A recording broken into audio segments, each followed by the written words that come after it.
ഞങ്ങൾ railway station വരെ ഒന്ന് പോകുവാണേ. അഖിലേൻ്റെ വണ്ടി അവിടെ വെച്ച് കേടായി. അപ്പോൾ അത് നന്നാക്കാൻ വേണ്ടി പോകുവാണേ.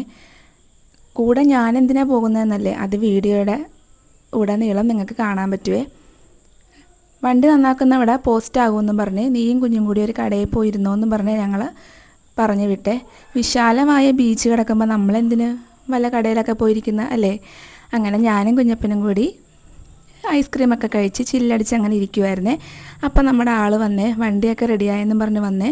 നമ്മൾ കുഞ്ഞുങ്ങളുമായിട്ട് പോകുമ്പം കൂടെ അച്ഛനില്ലെങ്കിൽ നമുക്കൊരു അൺകംഫർട്ടബിൾ ഫീൽ ചെയ്യും. എനിക്കങ്ങനെ ഫീൽ ചെയ്യാറുണ്ട്. അപ്പോൾ അഖിലേട്ടൻ വന്നപ്പോഴാണ് ഞങ്ങൾക്കൊരു സന്തോഷമായത്. ഈ ഭാഗം അനാശാസ്യ പ്രവർത്തനങ്ങളൊക്കെ നടന്നുകൊണ്ടിരിക്കുന്ന സ്ഥലമായിരുന്നേ. അങ്ങനെ പറയാമോ എന്നറിയത്തില്ല. അങ്ങനെ നടന്നുകൊണ്ടിരുന്നൊരു സ്ഥലമായിരുന്നു. ഇപ്പം സൂപ്പറായി.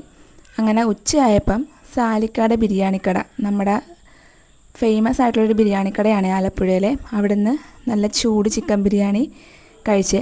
കുഞ്ഞപ്പനെ കൊണ്ടിപ്പോൾ നമുക്ക് ഫുഡൊക്കെ കഴിക്കാൻ പോകുമ്പം വലിയ പ്രശ്നങ്ങളൊന്നും കാണത്തില്ലേ. എന്താണെന്ന് വെച്ചാൽ അവൻ ഒരു കസേരയിലിരുന്ന് അവന് ആവശ്യത്തിന് ഫുഡ് ഇട്ട് കൊടുക്കുമ്പോൾ അവനത് തനിയെ വാരി കഴിച്ചോളുവേ.